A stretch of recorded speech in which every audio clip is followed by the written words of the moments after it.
Okay, I welcome everybody. Very glad to see you all on this 8th and final week of this course. It's exciting to think that we've made it through the book, and maybe less exciting or sad to think that we are now in the 76th day of this war against Ukraine with no real impression that it's going to end anytime soon. So that's too bad. I'm sorry about that. 11 weeks now, which is quite amazing when you stop and think about how far we've come. 8 of those weeks we've been together. I did promise you some glorious spring weather before this course was over, and it has arrived. So I'm very grateful that on a beautiful day like today, there's 1,000 options that don't include being on Zoom. And so I'm very appreciative that you're all here. I'm going to jump right in. I have a number of things that I'd like to talk about and show you today. But I'm also cognizant of the fact that this is our last week, and I want to leave time for any questions or comments or anything like that as we get towards the end. So let me just jump right in. I've got a video to show you.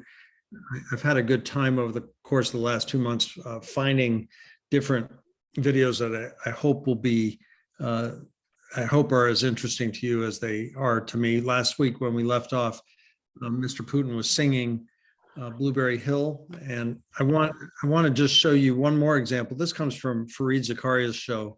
I think it was on CNN, and it's remarkable, if for no other reason than I don't know that I've ever heard what you're about to hear. Let me just get it up here and then we'll take a look at it. This is, it's from Fareed Zakaria's CNN show, GPS, and it's something he calls The Last Look, which is just his kind of final minute. And if you give me 1 second, I'll get us up on the screen. I think with this one, we don't need subtitles.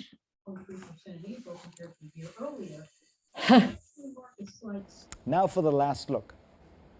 The world has known Russian President Putin to be a man who knows what he wants and knows how to get it.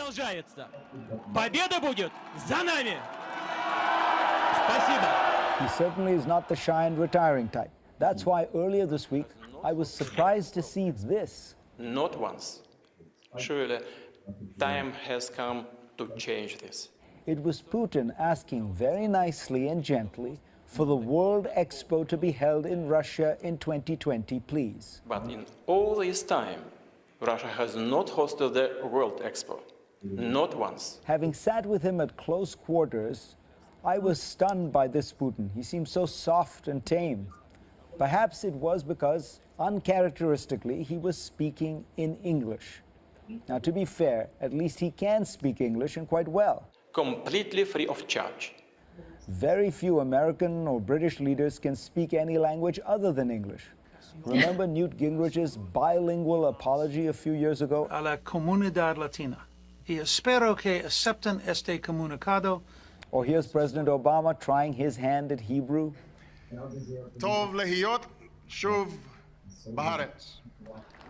Maybe they should all listen to Tony Blair, who admitted that trying to speak French was a bad idea. Peut-être une bien mauvaise idée. But then again, he tried it anyway. Merci de m'avoir écouté et au revoir. Would you take a Tesla Powerwall like this one? Sorry. What if you could get it at no cost? Organization says thousands of Ukrainians have died from lack of adequate medical care since Russian forces invaded the country in February. Sorry, everybody. I think that's still my. Reports from Kyiv, that's in addition to those killed by Russian attacks. The head of the WHO's regional office for Europe says at least 3,000 people. Jermaine, could you please mute your computer? The last 2.5 Am I not muted? Unable to access adequate healthcare. Sorry. People Okay. with HIV are particularly vulnerable. Meanwhile, Alexa, shut off. Okay. So there we are. I have not personally ever seen Vladimir Putin speaking English before, although certainly most secretaries of state, presidents of the United States who have met him have acknowledged that he seems to understand most of what's going on well before the translations go through. I imagine his English is actually quite good. His German is flawless, they say, and he spent most of his career working in Germany, and he's really quite comfortable in German. But as I think Fareed Zakaria pointed out, it's hard to imagine even some of our most educated and brightest presidents being really fully versed in another language, and especially Russian is a complicated one for them. I want to show you some things. I want to go back to some economic data. I think this is an important thing for us to continue to think about. Not that the relations with Ukraine or the relations with the West are all about money, but as we've seen over the course of the last 3 months, economic sanctions have been the principal weapon used against Russia by the West. And certainly when Putin was first coming into power and first emerging as a significant leader in those early 2000s, it was the economy that gave him his greatest boost. So I want to show you some numbers. This is coming to us, I believe, from the International Monetary Fund. I think that's where I found this on Wikipedia, nothing more complicated than that, but I believe that these are originating with the IMF. And simply put, I just want to orient us here with the columns that we're looking at. On the far left, gross domestic product. So we're talking about the actual economy itself, and then gross domestic product per capita. The first list there is in billions of dollars. The second list in just straight up US dollars, because that's a per capita number. If we look over 4 columns over, we're looking at GDP growth. Sorry, let me go back to GDP. What we're talking about is, and maybe somebody with a little more economic background than I have could help me. The nominal rate that we're looking at, I believe, is a pre-inflation rate. Thank you. So the PPP is an adjusted for inflation? Right. Thank you. The GDP growth here, and then inflation rate, unemployment, and government debt. And so I want to look at just a couple of numbers. There are some really bleak numbers here in the early 1990s. We talked about that certainly quite a bit when we were talking about the Yeltsin years. And we see that GDP was in rough shape as we go through this particular period. Also in the 1990s, the inflation rate is just beyond, really almost beyond compare for a European country. 1992, an inflation rate of 2,500%. You know, we just had inflation numbers come out this morning in the United States, 8.3%, and that's a stunner. That's a shocker for us. Look at this 4-year, 5-year stretch: 160%, 2,500%, 840%, 215, 131. These are enormous numbers and quite crippling to any economy. Unemployment numbers actually surprisingly low. I think this is probably way underreported given the circumstances of the 1990s in Russia. I think there are also some questions about how they tabulate this sort of thing. But I'm going to move down this chart a little bit.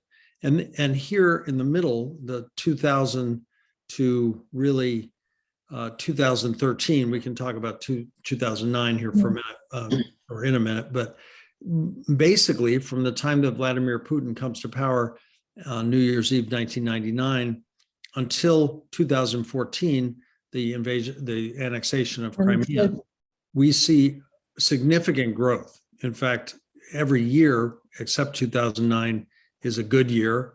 Inflation is going down steadily from those stratospheric numbers down to a kind of base rate somewhere between 6 and 12%, which certainly by US standards would be incredibly high. By Russian standards, that was pretty good. That was a pretty good stretch. Unemployment numbers are better, certainly. I'm still not sure that they capture what's actually happening in Russia. But in this particular patch, in the 2000 to 2008 years, we see really a doubling in PPP rate here. We see a doubling of the per capita gross domestic product. Things are really booming. 2008, 2009, the Great Recession of 2008 hit Russia very hard. That's that significant blip down, 7.8% decrease in GDP. But for the most part, in the 2000s, these are remarkable rates. If they were happening in the United States, we'd be talking about them for a very long time. 6.5%, 10%, 5.1, 4.7, 7.3. These are really quite steady and strong. The 7.8% drop in 2009 was significant. That was a rough year for Russia. Now let's look at what happens after 2014. It's a much more checkered economic picture here. We see that gross domestic product, both on a national level, but also on a personal level, is plateauing. We don't see the kind of rapid growth that we saw in the first 8 to 10 years of Putin's presidency. And then also overall growth, 1.8%, 0.7. This is pretty anemic, 0.2, especially for an emerging economy that's how I would classify Russia at this point. These are not particularly strong numbers. And then we're seeing in this column, we see that inflation's actually found itself more under control. Unemployment is coming down, but the 2014 point was a big break for Russia in terms of what was happening economically. We have not seen the numbers yet, of course, for 2022. They're bound to be bad. Whatever else is true, the sanctions that have been placed on Russia in 2022 are more significant than the sanctions placed in 2014. And 2014 had considerable disruption for the Russian economy. So let me stop there for a minute and see if anybody has any comments, questions, or thoughts about that. Well, one of the things about the Russian economy, it's so dependent on natural resources, which, as we all know, the price swings in natural resources. A couple of years ago, during an afternoon, oil traded at 0. And, today it's 110. And the same thing for, all of the other raw materials. So their economy is so dependent on that it can fluctuate really widely. And with actually no control by Russia, because those are world markets. So it must be very hard to put together a budget in Russia, is what I'm saying. Yeah. For a while, the Russian budget was targeted. They designed a budget around a international price of oil of $70 per barrel. Things got very flush there in the early 2000s. Oil hit a peak of $140 to $150 a barrel. Things were going exceptionally well for them. And of course, what the Kremlin did, as we know from this book, over the course of the first decade of Vladimir Putin's control of Russia, is scoop more and more of these natural resource companies into full control of the government. So not only was the money coming in, it was coming in not to an independent or private company, but it was coming in directly to the Russian government and him. I don't know if you saw the article today about the yacht, the $700 million yacht that has finally been seized in Europe, and it's just an absolutely magnificent boat, ship, whatever you want to call it. It's beyond compare, really, and that's as the Times put it, tongue firmly in cheek, something along the lines of "that's pretty good on a government salary," and that's what Putin. There's no way to tie it directly, the ownership of the boat directly to Putin. He's more careful than that, but it's his yacht as far as everybody can tell. So thank you. I completely agree that this is an economy based on natural resources, some of which are not fossil fuels necessarily. They things like nickel and other precious metals are also in Russia in mines and in numbers that exceed just about any other country in the world. They have more gold than anyone in the world. They have more silver than anyone in the world. They have more diamonds probably than anyone in the world. All of it, much of it, in places that are difficult to get to and to extract, but the resources are there, and ultimately, sooner or later, they will, if need be, they will try to get to them. I want to go back to 2012 just to pick up on some things that we talked about last week.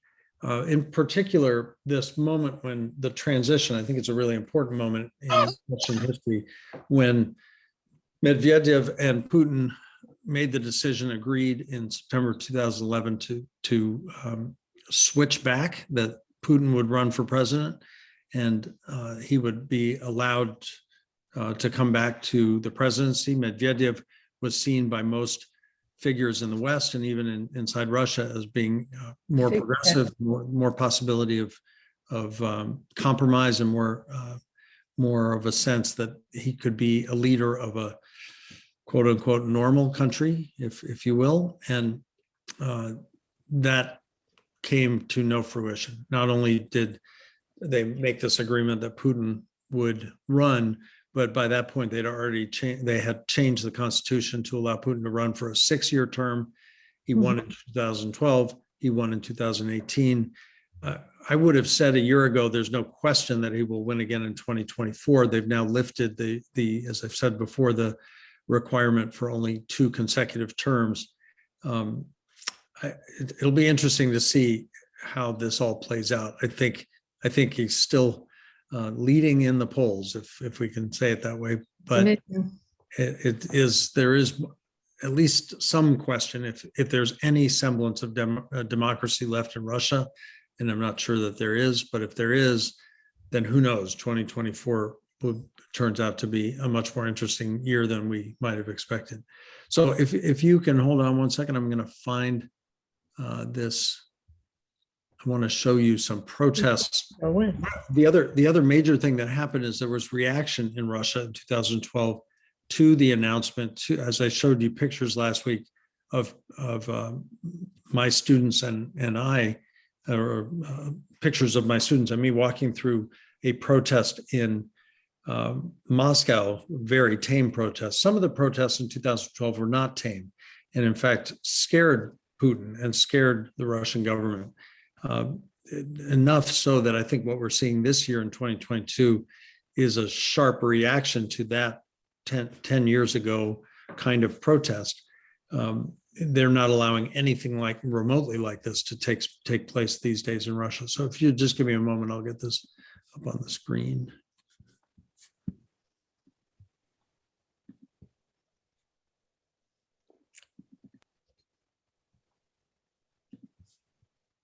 This is about a 3.5-minute video, but I'm going to let it run to its end.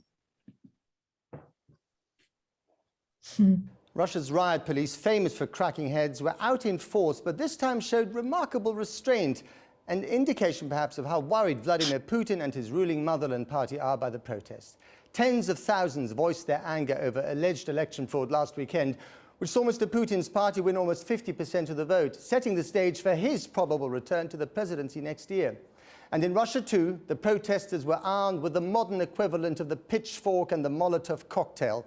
Let me just stop this video for a moment to say that what we're watching took place in 2011. So this is not Putin had already announced that he would run for president. In 2012, there was quite a bit of anger over that. And then the elections in December of 2011 for the Duma and for other and more local posts, this was a reaction to those. So these are not the 2012 presidential election results that they're protesting, but the 2011 Duma results. Cell phones and social media. Here's Asha Tanner.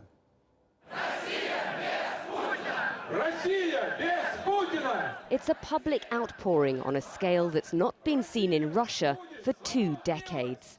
Anti-Putin demonstrators of all ages came together to strike at the heart of power following allegations that Sunday's parliamentary election was rigged. Me and my wife support this rally, and we will do all we can to make sure that the slogans voiced at this rally are turned into reality, so that the Russian regime changes, so that there isn't a dictatorship in Russia, so that Russia is ruled by proper laws. For the majority, it was their first demonstration.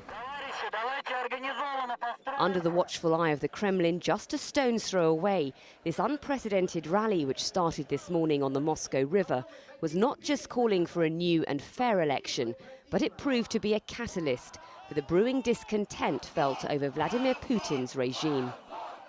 Most were from the middle classes, educated and employed, brought together through a Facebook page set up by a Moscow-based journalist. It's a huge success.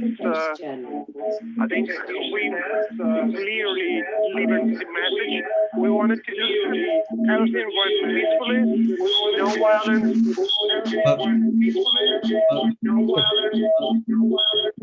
Pause that for a moment. I think we've got some kind of loop here. Let me just, if I could ask everybody to mute their It's phone. Marjorie Farnsworth. Marjorie Farnsworth. We're getting everything on her computer. Okay, I think we're better now. Sorry, let me go back a little bit. Jermaine also needs to No, I was muted. I am muted. to mute your, okay. We're getting every hum and haw. Somehow, okay. Jermaine is not muted. Jermaine, please mute. We're getting every hum and haw that's interfering with us hearing the video. Mute your Zoom on the lower left side. Okay, let me bring this back a few seconds and we'll listen to Ilya Klyshin. By a Moscow-based journalist. It's a huge success. I think we clearly delivered the message we wanted to do. Everything went peacefully, no violence, no clashes with the police. And the sentiment was not just confined to the capital. Across this vast country, demos were staged as far east as Vladivostok, 7 time zones away. In other cities, protesters wore white ribbons as a symbol of peace. Throughout the day, there were some clashes with police. An estimated 50,000 opposition supporters turned out, with their numbers being rivaled by state security forces. For Prime Minister Putin, these protests present a clear message that the mood in Russia is changing. Despite the fact that there are tens of thousands of people on the streets of Moscow and in other cities, I don't think this is the end of Putin. Putin still has support. And the problem is that the political opposition in Russia is fragmented, it's not well organized, and it lacks charismatic leaders. So I think we are seeing the first developments of a sort of a new page in Russian history, but it's still too early, much too early to predict anything serious coming out of it. Reports of alleged vote rigging first came to light after this footage was circulated on the internet. The reporter seen in the red jacket appears to show ballot papers found in a toilet of a polling station marked in favour of Mr. Putin's party, and pens in polling booths that can erase ink if a vote needs to be changed. Despite these allegations, United Russia only narrowly retained a majority. Most of today's rallies were approved by city authorities, albeit under their terms. For now, it's a waiting game to see whether the protest movement can achieve what it set out to do and convince the government to hold new elections. If you're thinking about buying solar panels. All right. So let's talk about that for a moment. Any comments, any thoughts about what we just saw? Well, yes, I'm just thinking about it and the courage of those people then and what has happened more recently, which also involved a lot of courageous people, but the crackdown was swift.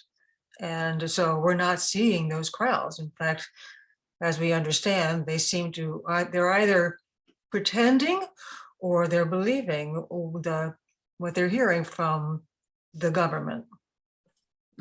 And that's very depressing. Hmm. I can say more than that, but my first reaction was, where are they now? Why aren't they out there now? But it's more terrifying than it was then.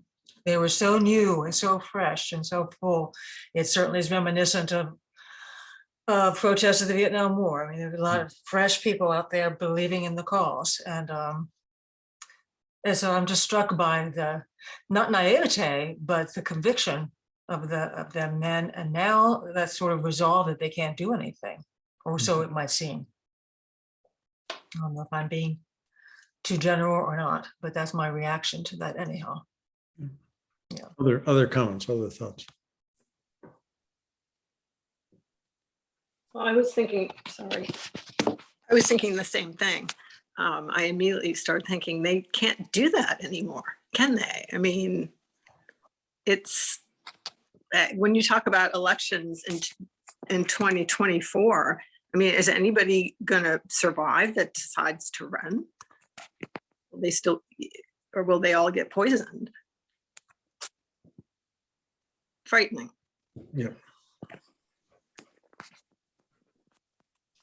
I think, you know, just to chime in here, I think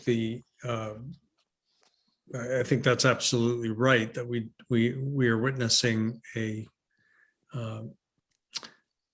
I hesitate to call it cowardice or anything like that, only because I think the stakes are so high for being caught as a protester right now in Russia. They're talking about 15-year prison sentences for going out on the street and things like that. And 15 years in a Russian prison is could well cost you your life, and that is an extreme moment.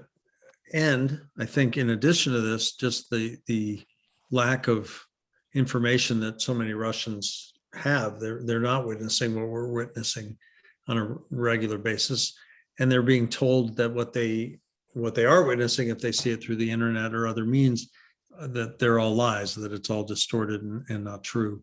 We're going to watch in a couple of minutes just a video of the May 9th victory parade in Moscow on Monday, which it wouldn't appear that anything is wrong in Russia based on that video and listening to their president. So, Natalia, please. Yes, hi. I just wanted to say that that gentleman that was commenting that the protests were not well organized and lack the charismatic leader. So, but now we know, so Navalny really did a good organization, and he was and is a charismatic leader, and so we know what happened to him. So kind of it struck me that that observation actually was corrected later, and now we see what happens with those charismatic leaders. Alexei Navalny is in prison. He's going to stay in prison. Certainly he will be in prison in 2024, and was poisoned almost certainly with Putin's approval in just a couple of years ago. Probably most of you saw this news story when it happened. He was on a plane and had just overwhelming, agonizing pain. They ultimately flew him to Germany for medical help. I've talked about this a couple of weeks ago, the preposterousness of the charge. When he returned to Russia, he's a brave man. And when he returned to Russia, knowing he would be arrested, he was arrested for breaking his parole, which, you know, this is in the theater of the absurd, that he was breaking his parole because he was in a German hospital recovering from poisoning by the authorities. But still, that's the charge that they levied against him. So remarkable, really, when you think about it that way. Keith? Yeah, please.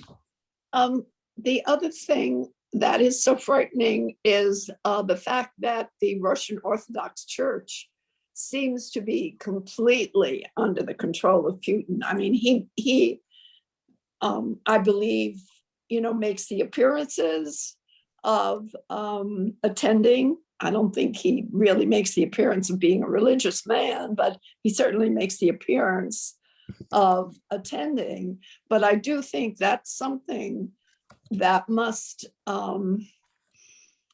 affect a lot of the people, maybe more the uneducated ones, I don't know.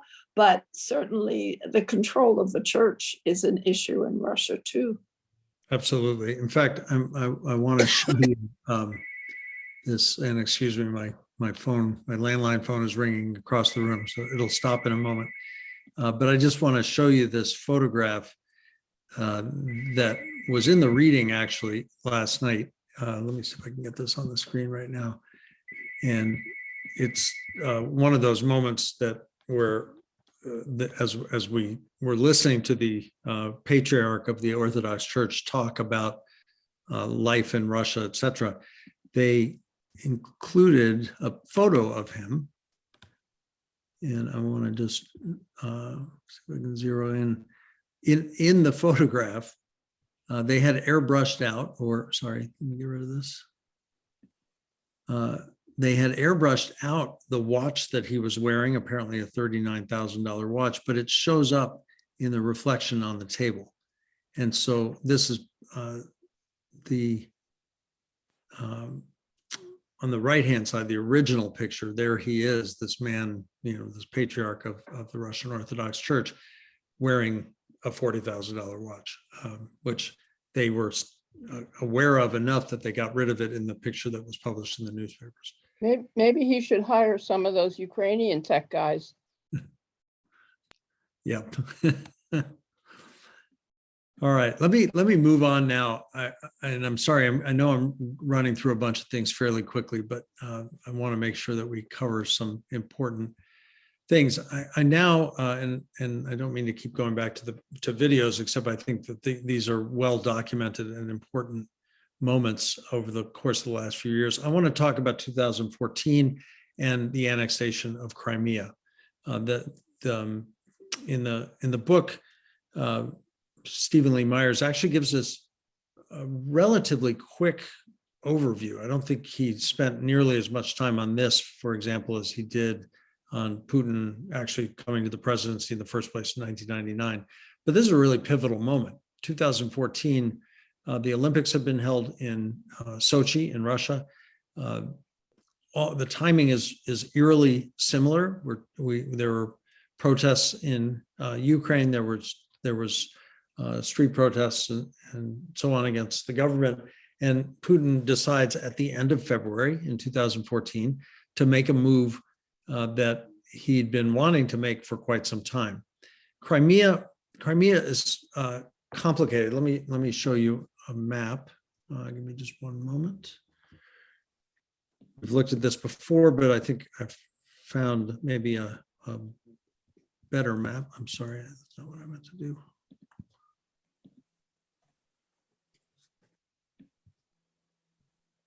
Crimea is a peninsula that sits out in the Black Sea. It is this piece of property right here. And as you can imagine, that a piece of land that sits out there in the middle of the sea like that, that's strategically quite significant, quite important. In fact, the Soviet Navy, if we go back to the pre-1991 years, the Soviet Navy had a significant presence here in Crimea. Crimea, in a way, is we've talked about this before too, is kind of like the Soviet Union's Florida, but also the Soviet Union's Norfolk, in the sense that this or San Diego, a major naval base. And you could debate this kind of thing for days or weeks. Did Crimea belong to Ukraine or not? It is contiguous with Ukraine. It does have a little, if I blow this up a little bit, you can see that it is connected, not far from Odessa, which is under considerable attack right now by the Russians, but it is connected by land to the Ukrainian mainland. Whereas over here, I'm sorry that that's popped up right in the wrong spot, but let me see if I can blow this up a little bit. You can see that on the eastern side, Crimea is not connected to Russian land. It's just a small waterway that doesn't connect them, going up into the Sea of Azov. But there is no land bridge between Crimea and that part of far southwestern Russia. They have since built a causeway, a really significant bridge and causeway that connects that part of Russia to Crimea, but it's not a natural, it's not geographically natural. They've had to connect it. So in 2014, Putin made the decision to, it's worth noting that the military went in first. There was military presence in Crimea before there was this referendum that took place, but ultimately he made the decision to hold a referendum. The referendum passed at some remarkable rate. Some incredible percentage of people voted and voted to join Russia. That the Crimeans, who were mostly, not all, but mostly of Russian descent and Russian speakers from the Soviet era, had decided that they wanted to rejoin Russia. We're going to watch a short video, or a few minutes of a video that's actually rather long, but I wanted to show you just a few minutes to get a little bit of a sense of Crimea and why it's special, why it's important. I think it's worth noting just some history here. Catherine the Great is really the great victor in seizing Crimea for the Russian Empire for the first time. That happened at the end of the 18th century. Peter the Great had designs on it, was interested in it. He fought battles against the Turks in the Sea of Azov, but he never was able to gain the territory of Crimea. Catherine the Great was, and so really from the time of the end of the 18th century to the end of the 20th century, it was part of the Russian Empire and then the Soviet Union. In the brief period, this was a place of considerable fighting all along. In the brief period after the First World War, after the Bolshevik Revolution, and before Ukraine's reabsorption into the Soviet Union, Crimea was a place that was being fought over quite a bit. In more modern times, I think lots of us heard about this in 2014. Nikita Khrushchev, in a gesture of a symbolic gesture, really, gave Crimea to the Ukrainian SSR, the Ukrainian Soviet Socialist Republic. It didn't matter much. The Soviet Union was one intact nation, and giving, piece of land from the Russian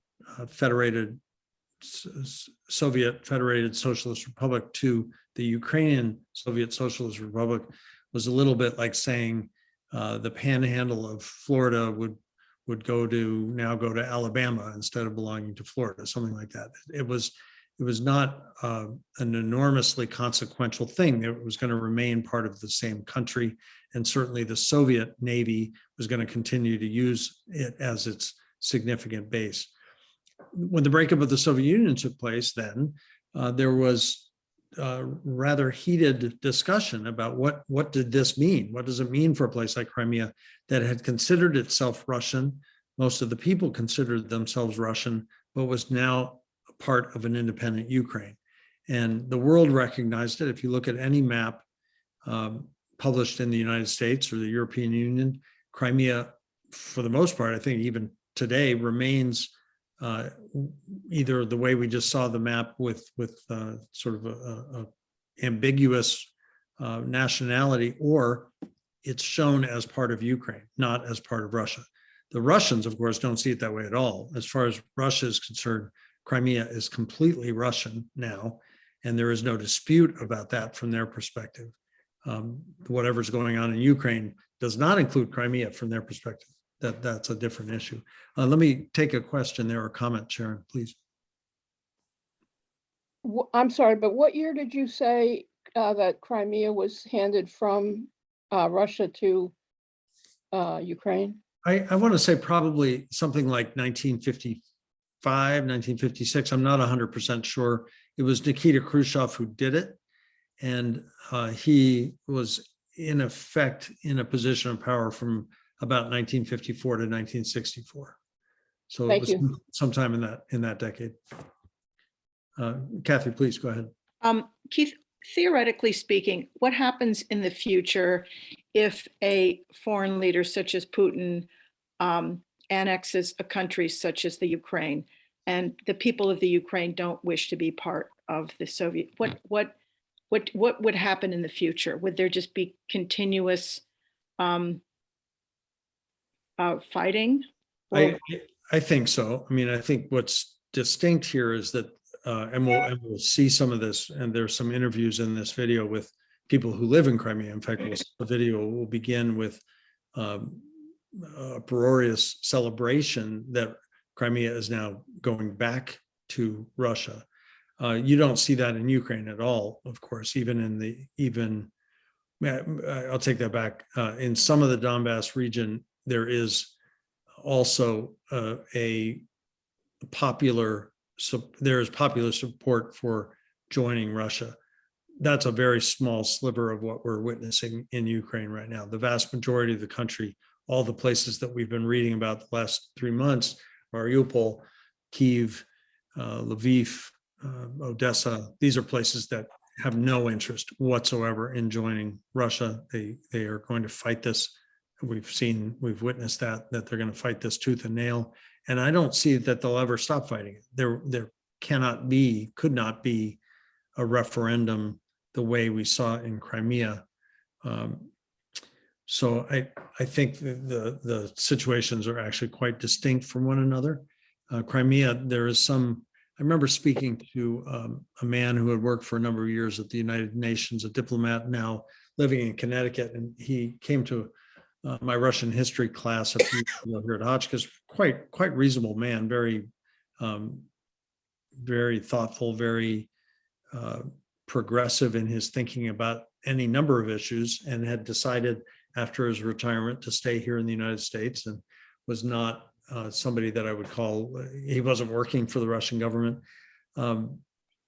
He believed then, believes now that Crimea belongs to Russia. And I think there are a number, I think that's one of those things that is difficult for us as Americans to appreciate and understand, because I think we see it as, well, of course it doesn't, it belongs, look at it, it belongs to Ukraine. But I do understand where, I think there is a reasonable, rational man and a thoughtful man who doesn't see it the way I see it. I want to say one more thing about Crimea, and this is part of its history as well. The native population of Crimea, or at least the population that was there from before the Russian Empire took it over, this was part of ultimately lands that the Mongols had controlled in the 13th century and the 14th century. People known as the Crimean Tatars were summarily moved out of Crimea by Joseph Stalin after the Second World War in the 1940s. They were accused of collaborating with the enemy in the 1940s, and he took an entire population of people who were living there and shipped them out to Siberia, put them in prison camps, put them on trains, ultimately sent them to prison camps, and replaced a lot of people there with loyal Russians, loyal communist people who were loyal to him. And so this idea that Crimea is full of Russians is accurate, but it's interesting to think, if we go back 80 years, there's a reason for that. The people native to the area, or at least living in the area at the time, were removed forcibly from their homes. Let me show you this video, and then we can talk about that for a couple of minutes.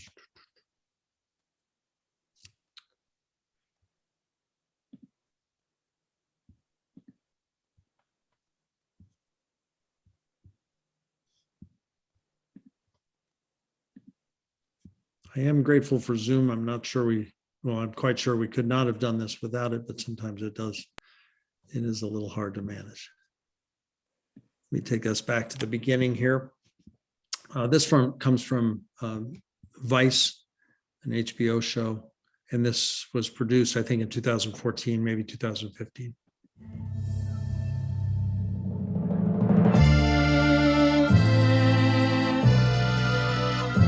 Sorry, let me just tell you, we're going to watch about 6 minutes of this, not the whole thing, but it'll be a good long video just to warn you.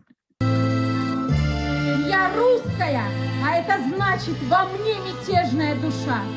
Я русская, а это значит другой быть просто не могу. С праздником, Севастополь! Люблю тебя! Спасибо!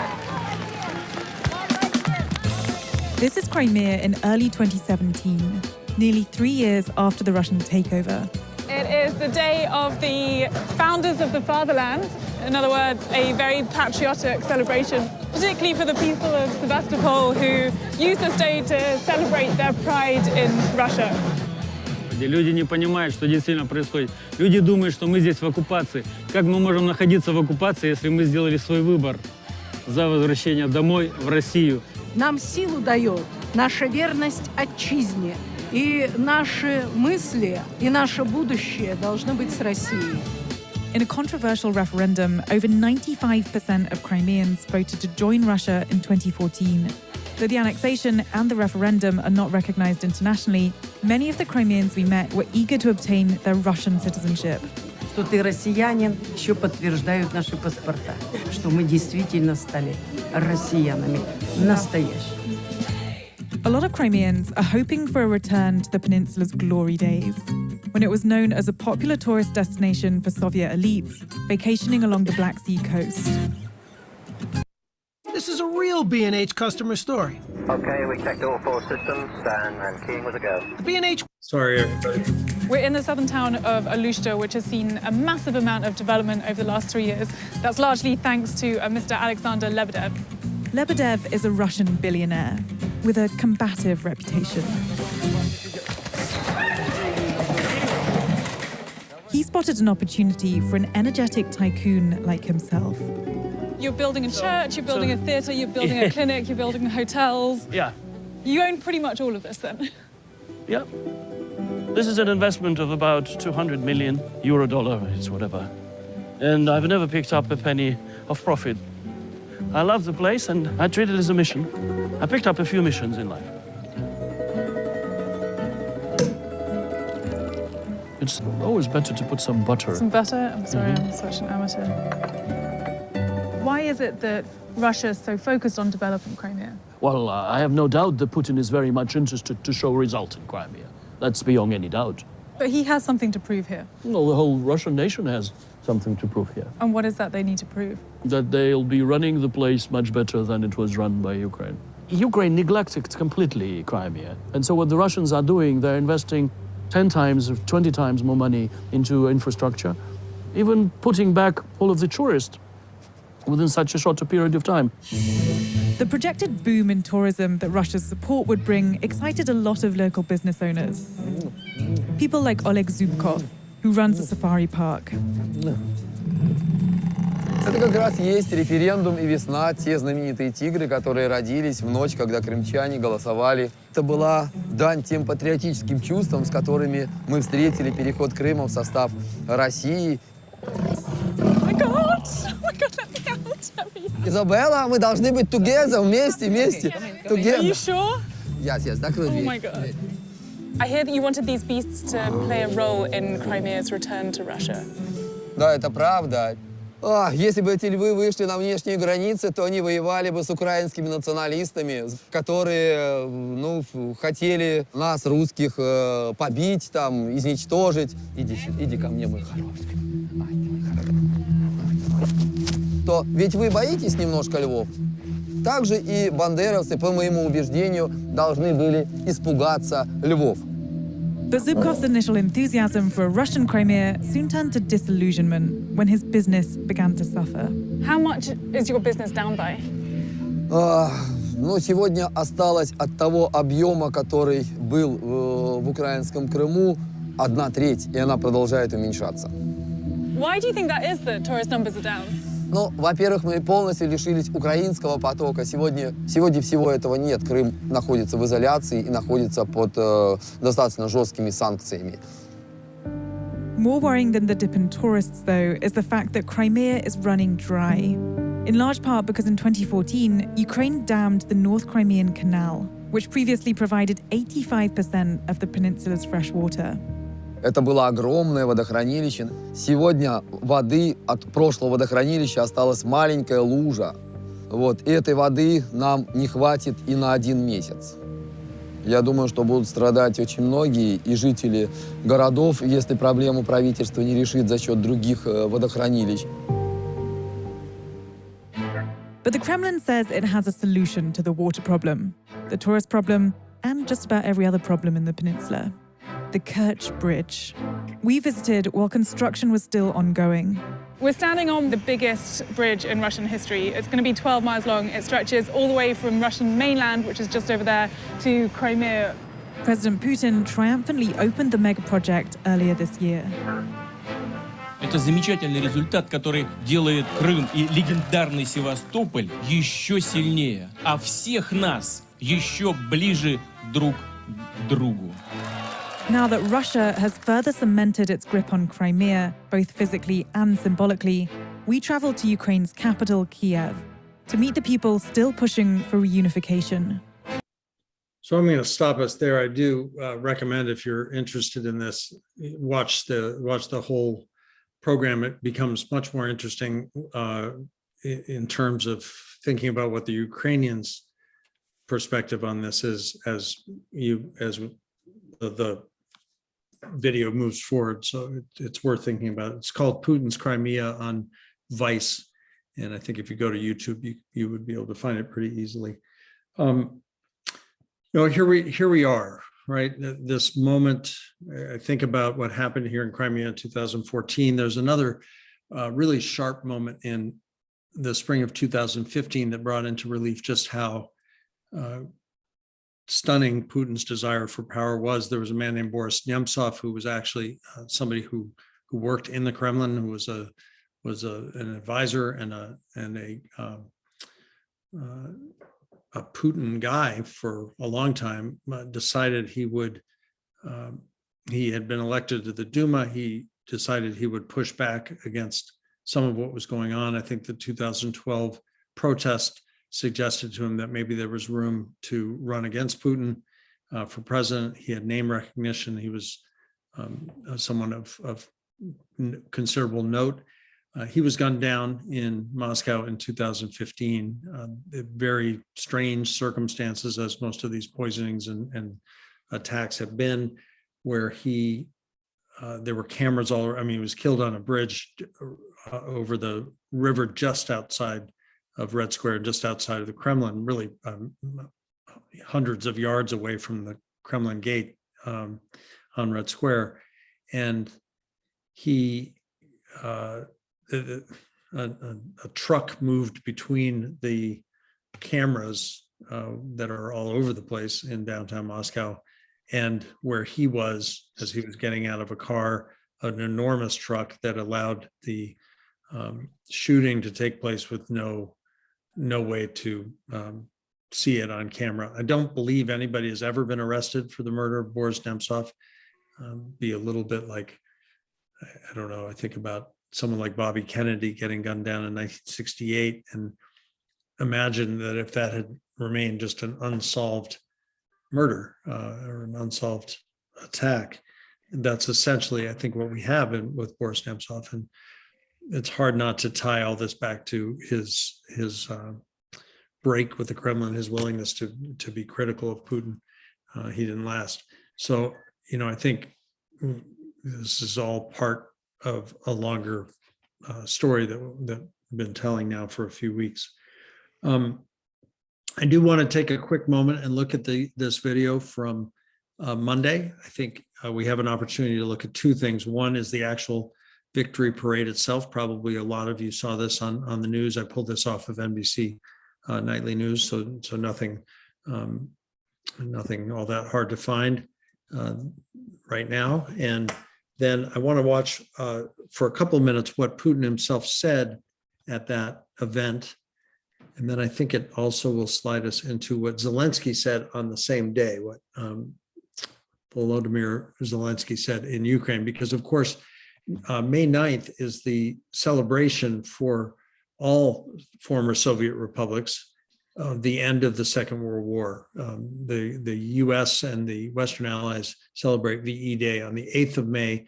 The Soviets did not get their surrender from the Nazis until May 9th.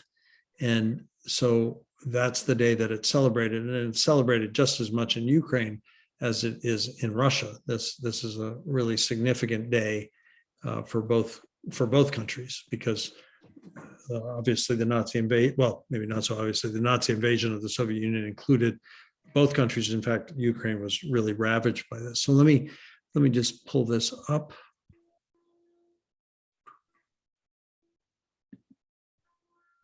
And we'll take a look at it. I'm going to do this one full screen without subtitles, because I don't believe this includes Putin speaking at all. This is about a 1:20 long video. And I don't think there are any words, if I'm remembering right, there are no words in this. It's just, we're just watching Red Square. This is right outside the Kremlin. And there's a viewing party that includes Vladimir Putin. So we'll let this run.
You know, all the things you would expect, I think, out of this kind of day, the pageantry, the military might, the loyalty, that expression as the soldiers go by, dedication, as they march by, they're looking at their leader, and just kind of classic, really. We've seen this out of Russia for decades. This is not something new.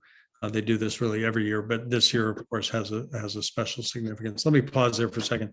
Any comments or thoughts about that? Yeah, there's about 25 or 30,000 less of them than there was last year, which is a tragedy for Russia. Yeah. Parodies are pretty good. Also, the tanks that have toilet bowls and washing machines strapped on them from their spoils of Ukraine. Yeah. Let me show you one more video. I know we're going to go over our time a little bit today. I do want to show you Mr. Putin speaking on that day. And then I do want to see if there are any questions or comments. If anybody needs to leave it right at 3 o'clock, I totally understand. You won't hurt my feelings. So feel free to sign off, but we'll wrap up here within the next couple of minutes. One of the comments I've now heard from a few people, including a medical doctor that I know, that Putin does not look well. He looks pretty bloated. I think most people agree. And this medical doctor friend of mine suggested that she thought he looked like he was maybe on hormone blockers or some sort of steroid, that there has been talk of him suffering from prostate cancer. unclear. I've not heard that from any reliable source, but it's interesting to think about his own health just as things are going on. I'm sorry, I thought I had it. I don't. So give me one moment.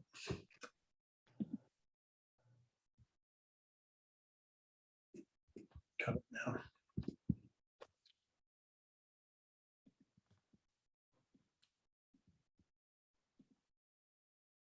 That actually prompted Colin Jost on Saturday Night Live on Saturday to say he's one of the anchors of the SNL's news update broadcast, to make the joke that he couldn't believe he was saying this, but good luck, cancer. I don't know how I feel about that joke, but I appreciate that the world would probably be a happier place if Mr. Putin weren't doing what he's doing. I'm not going to blow this up much larger because I think it will be subtitled, so I'm going to keep it relatively small here.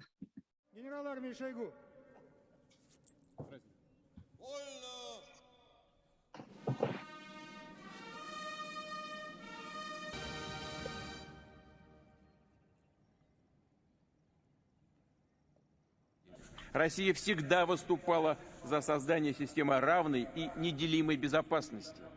Системы, которая жизненно необходима всему мировому сообществу.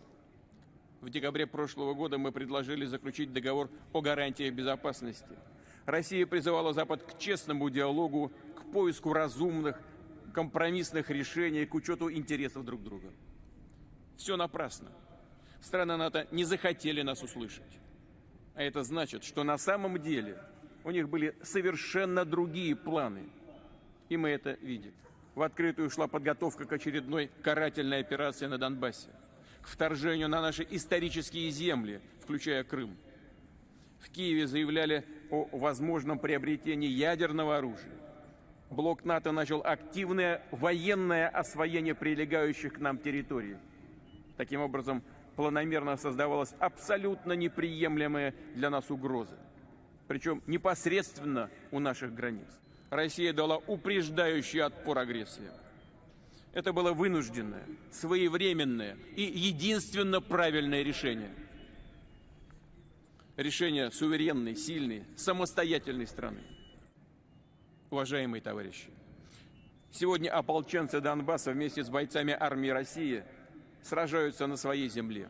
Вы сражаетесь за Родину, за ее будущее, за то, чтобы никто не забыл уроков Второй мировой, чтобы в мире не было места палачам, карателям и нацистам.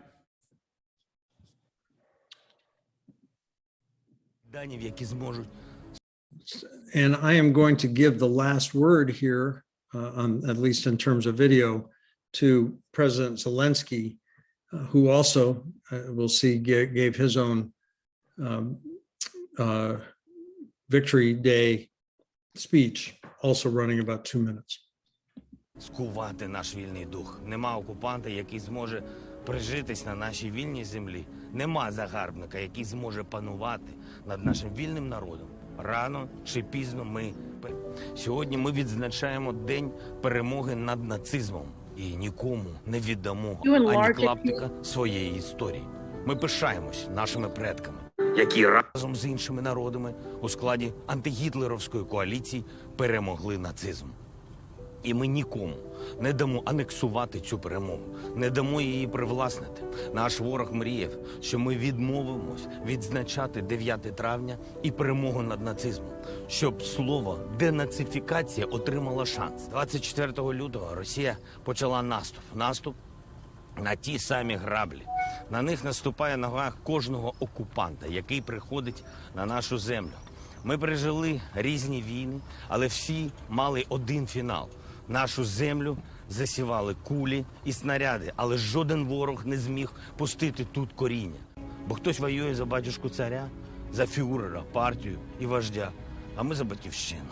Ми ніколи не воювали проти когось, ми завжди воюємо за себе, за свою свободу, за свою незалежність, щоб перемога наших предків була недаремна.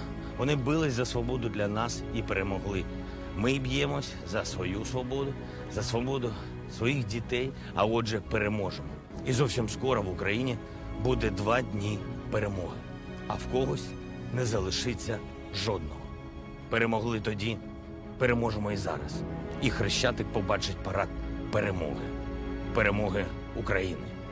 З Днем перемоги над нацизмом. Слава Україні!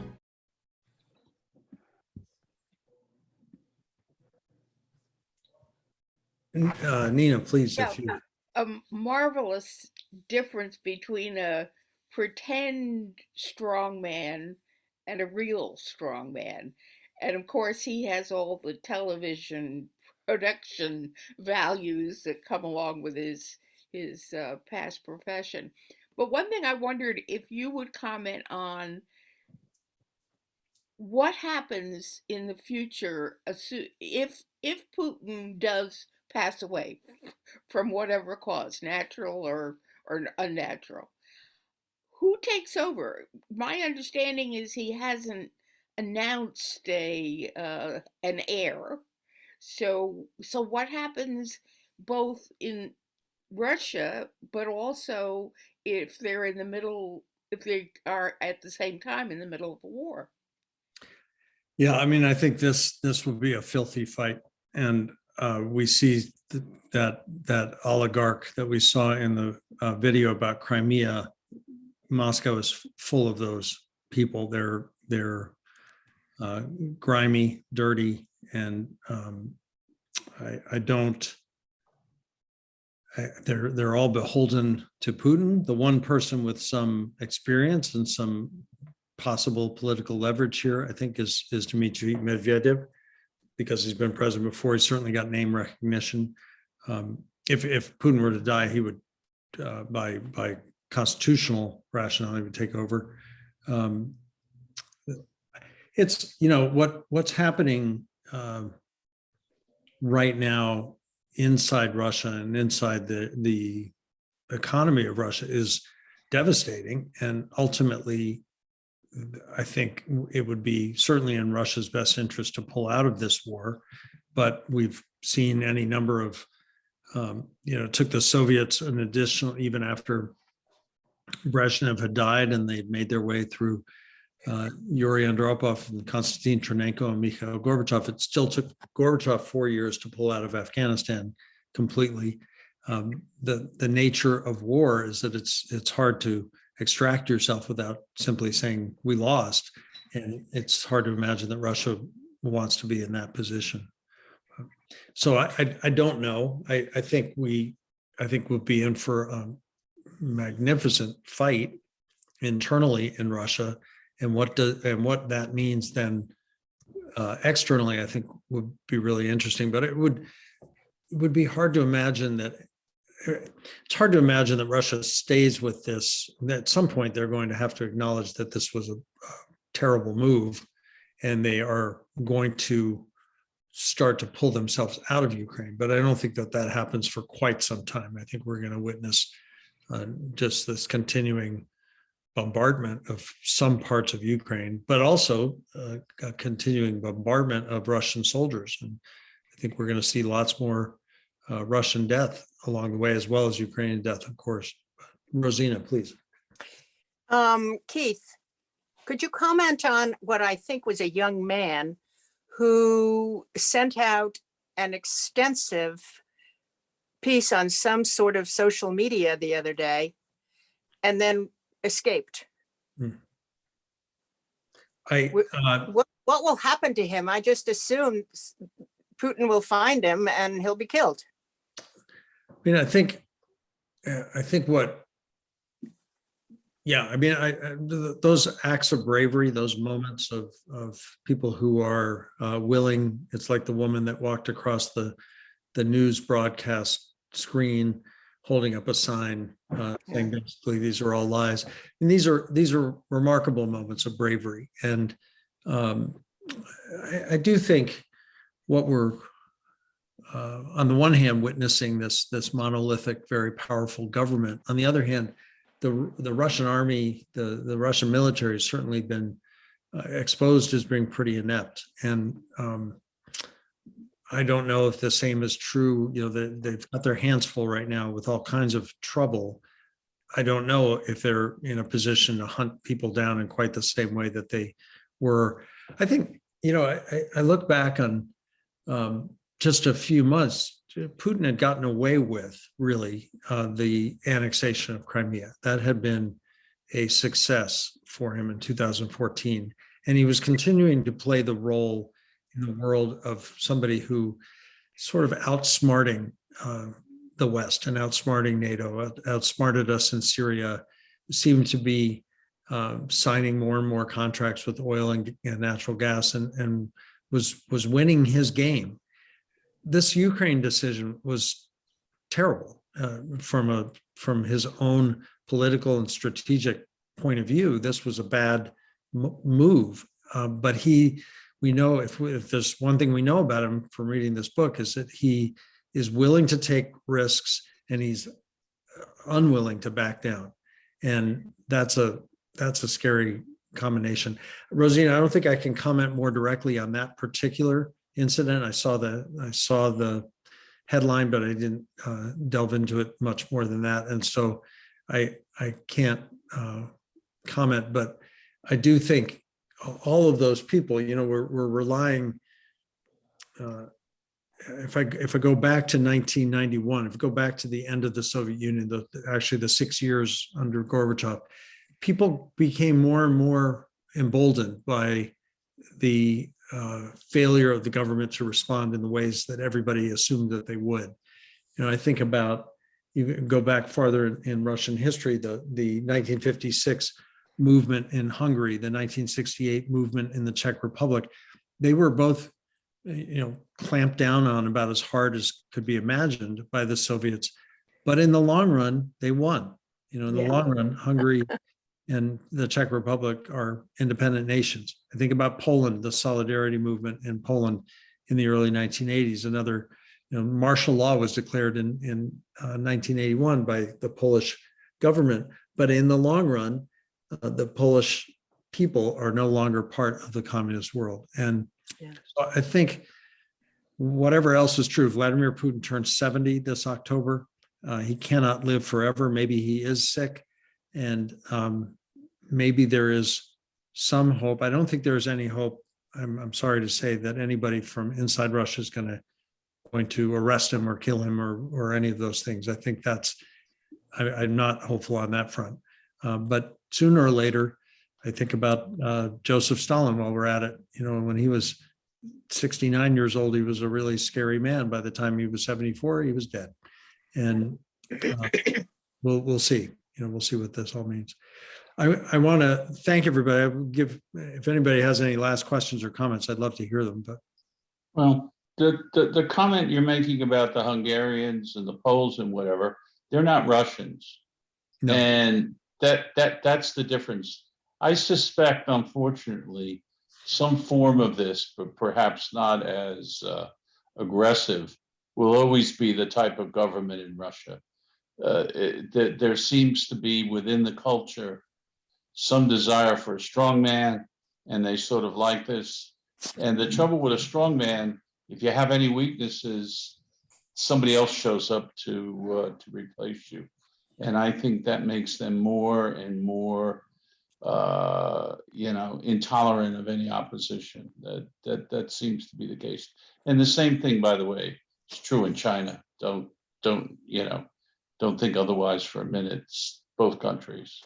I do want to say I've been studying this with a history class quite a bit this year, and I think what is certainly true, the distortion, the gross distortion of sort of the morality of government that took place in the early days of the Soviet Union, leaders like Lenin and Stalin taking a whatever was reasonable about the relationship between people and government in Russia, and that was hardly a perfect situation before them under the Tsar, but I would argue it was better. And this really gross distortion into extreme violence and forcible obedience, I think is really, it's hard for Russia to come out from under that. it will be hard for Russia. I agree that it will be hard for Russia to pivot and become like a Western European country or democracy, as long as those forces that are so. Putin is obviously a result of this system, this KGB FSB system that he ran for a while and certainly worked for many, many years. It's a really distorted worldview, I think, that he holds, and lots of other people in power hold there too. Last word, anybody? Thank you very much. It's been wonderful, and I can't believe how timely it was. I can't wait to see what you're going to choose next, Keith. You're the forecaster for the world. Well, I really very much appreciate everybody's attention and great questions and great comments. Thank you so much. The That's whole great. goal- Thank you, Keith. Keith, Thank you. a few years Thank you, ago, Keith, a few years ago in your class, you promised to take us all to St. Petersburg, and now it's looking less and less likely that that'll ever happen. Someday we will. Okay. Thank you. Thank you. All right. Thank you. Thank you. Bye. Thank you. Yeah. Bye-bye.